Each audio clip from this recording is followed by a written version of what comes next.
Hi everyone, welcome back to my channel, Illuminati 33, and I'm here with some more Bible stories in the Bible for February the 3rd, 2024. We'll be talking about Miriam, Miriam,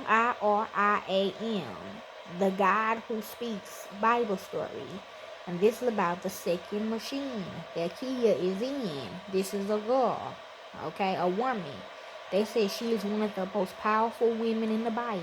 She's one of them. There's a lot of powerful women in the Bible, a lot of powerful men in the Bible. Like that's right there, Paul the Apostle, he one of the powerful men in the Bible. And this one, Miriam, the machine, female, she is the most powerful woman in the Bible, okay? So let's begin. And they title her as the God who speaks. Okay, so a woman. So let's begin. Miriam first appears in the book of Exodus. She is the daughter of Amram and Jochebed and the older sister of Moses, me, and Aaron, Jill machine, according to Numbers 26:59. Myron is believed to have helped rescue her baby brother Moses from the river Nile in Exodus 2:4. While the Israelites were living as exiles in Egypt, a new pharaoh had recently been appointed. Fearing a growing Israelite population, he ordered all Egyptians to throw newborn Hebrew boys into the river Nile. After his decree, the Amram and his wife Jochebed had their son Moses. Rather than risk the boy's death, which is true, the couple tried to hide him, but this became too difficult once he started to grow. True. But when she, Jochebed, could no longer hide him, she took a papyrus basket, daubed it with bitumen and pitch, and put in the child in it, placed it among the weeds on the bank of the Nile. Yes, Key is a girl, but they shaved her hair off bald, and you know she was a kid, so she was flat chested, no titties. Okay, she had a vagina, but you know they cut all her hair off and made the machine think it was a boy or something. I don't know. They probably called her a boy all through this Bible because of that. Okay, his sister, probably Miriam, stationed herself at a distance to find out what would happen to him. Exodus 2:3-4. Now, them apartments is actually me and Michael's apartment. We were actually living in that apartment, and they were building the machine while we were living in the apartment, but we did not know they was building the machine because they was invisible this whole time. But since we found out now, the spell done broke, and we can see the fucking video of them building the shit, bro. We know everybody was in there building it. Ain't gonna lie, my baby boy, my son, yeah, my baby boy, he said when he was little, he was seeing ghosts is building something. But when me and Michael went in there to see, we could never see. We believed them. We did. We believed them, but we could never see it. Even on the camera, we even got ghost cam. We couldn't even see them on the ghost. We even couldn't see them on the ghost cam, man. Okay.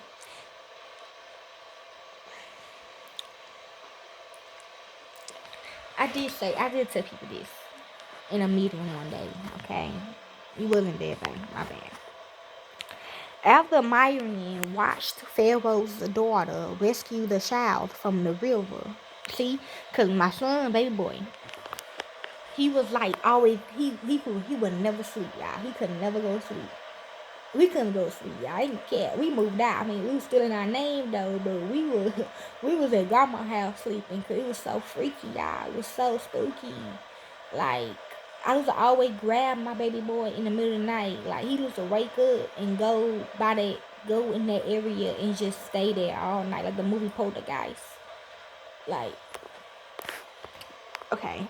After Miriam watched Pharaoh's daughter rescue the child from the river, she quickly offered her mother as a nursemaid without revealing that either of them were related to him. Moses' mother, Jochebed, was therefore able to continue being involved in her son's life in spite of his being adopted by Pharaoh's daughter. Neither Miriam nor her mother could foresee the significance of their actions for the future of Israel in saving Moses' life. We next encounter Miriam as a prophetess who led Israel's wilderness community in the Song of the Sea after Pharaoh's army was destroyed by Yahweh in the Red Sea. There are few prophetesses in the Bible, but Miriam is the first female to be named as such. The others are Deborah in Judges 4:4, Huldah in 2 Kings 22:14, and 2 Chronicles 34:22, the prophecies, in Isaiah 8:3, Anna in Luke 2:36-38, the four daughters of Philip in Acts 21:8-9, and 2 false prophecies, Noadiah in Nehemiah 6:14, and Jezebel in Revelation 2:20. The Old Testament records several occasions where women celebrate and proclaim military victories. Such events had extraordinary political and spiritual potential. The messages in women's sacred songs was important propaganda. Military victory here is first a celebratory performance, and so the sacred song and dance of women could define how trumpets and defeats was remembered. They might honor or dishonor a king or a deity. They might focus on championing a community, its heroes and heroines, or denounce the enemy. So when Myron leads her people in singing, dancing, and playing instruments after crossing the Red Sea, she is praising Yahweh, rousing the faithful, and elevating her community identity, rather than hosting an al fresco party. When the horses of Pharaoh with his chariots and his chariot drivers went into the sea, the Lord brought back the waters of the sea upon them. But the Israelites walked through the sea on dry land, on dry ground. The Song of Miriam. Then the prophet Miriam, Aaron's sister, took a tambourine in her hand, and all the women went out after her with tambourines and with dancing. And Miriam sang to them, "Sing to the Lord, for he hath trumped gloriously. Horse and rider he hath thrown into the sea." Exodus 15:19-21. Miriam proclaiming and singing the power and faithfulness of God weaves the victory song into the conscious memory of the Israelite people, since it is not a human army, but the Lord of hosts, whom Miriam praises. By challenging expectations, Miriam makes a profoundly theological statement.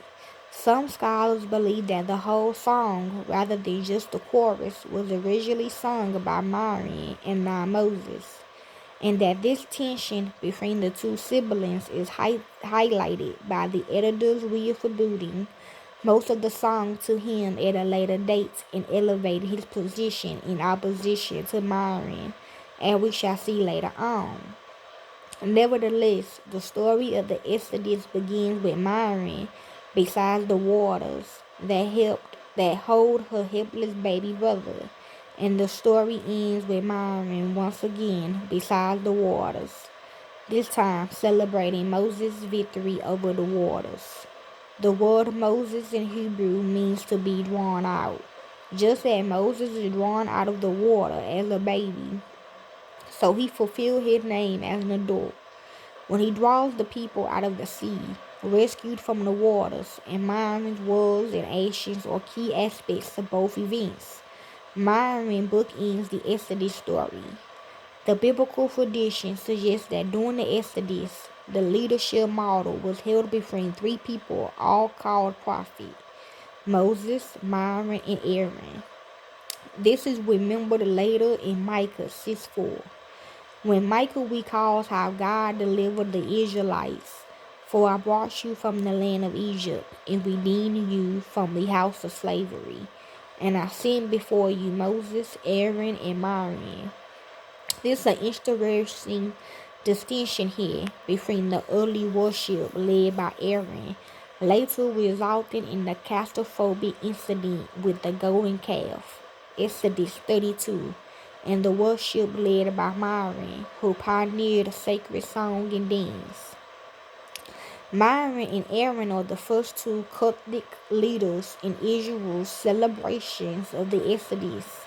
However, Israel's history in accepting Coptic idolatry is symbolized by Aaron the priest, while its opposite is symbolized by Miriam the prophetess and her leading in worship of the true God of the Exodus.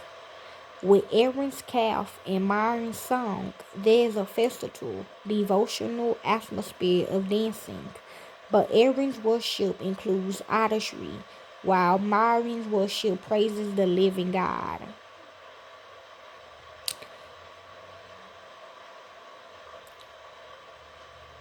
Central to Miriam's song is that while only as a slave woman, she celebrates what Pharaoh's army failed to do: cross the Red Sea on dry land. True.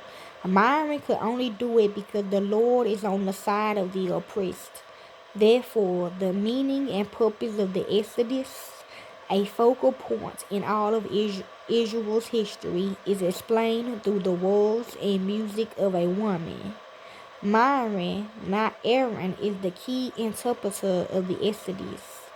It is this image and role of Miriam's that is portrayed in this beautiful mosaic from the Abbey Church of the Domitian on Mount Zion in Jerusalem. This church has a complicated history and has been demolished and rebuilt several times in its long history. It now belongs to the Benedictine order in Jerusalem and is alleged to be the place where Mary, mother of Jesus, died, hence its name, Dormition, meaning sleep. Catholics believe that Mary didn't die, but while asleep was assumed into heaven. There is a life-size statue of Mary asleep in the abbey under the dome, which is adorned with mosaic pictures of 6 women of the Old Testament: Eve, Miriam, Jael, Judith, Ruth, and Esther. Our mosaic here of Miriam is portrait clearly shows her making music with her tambourine. The Bible is filled with reference to music and instruments, and the tambourine is mentioned several times. To show movement, Miriam's hair is flowing backwards, her clothing windstripped, and her face focused on the journey ahead. She is on a mission. There is no subservient woman waiting for orders. So the next time we read about Miriam in number 12, she and Aaron are challenging the actions and authority of Moses.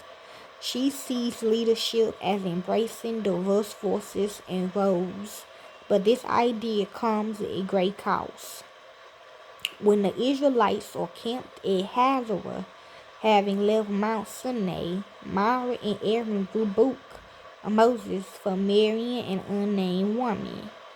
God appears in a pillar of cloud and in turn rebukes them, proclaiming Moses supreme prophetic authority since he humbly accepted God's orders. As soon as God disappeared, Miriam is covered in a white skin disease which is loosely translated as leprosy. This is mentioned again as a warning of disobedience in Deuteronomy 24:9. Yeah. Remember that the Lord your God did to Miriam on your journey out of Egypt. Aaron is so shocked that he begs God's forgiveness and for Miriam to be healed.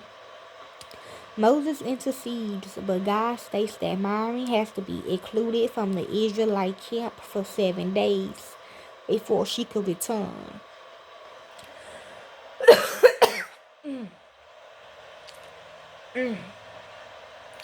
It is strange that on the one hand, Myron is the faithful believer who leads the people in their victory song.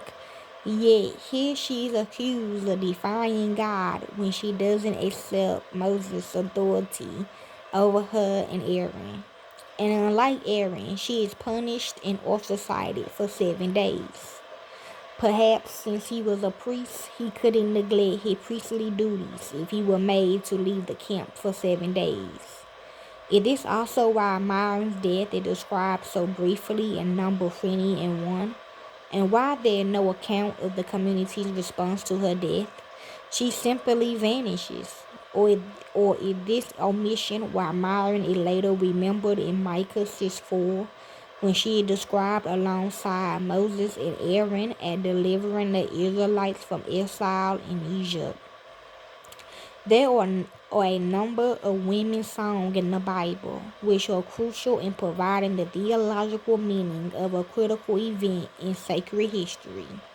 They reach their climax in Mary's Magnificat, which reveals many Old Testament ideas of power and success by placing the emphasis on divine mercy and the willingness of God to raise up the powerless and to stand alongside them, most powerfully in the birth of Jesus and his crucifixion.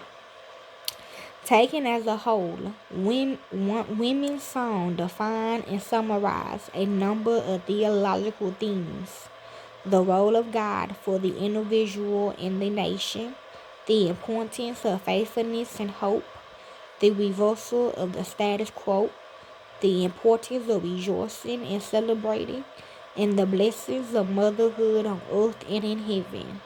Myron is one such prophetess, and a leader who should be remembered to this day. Okay?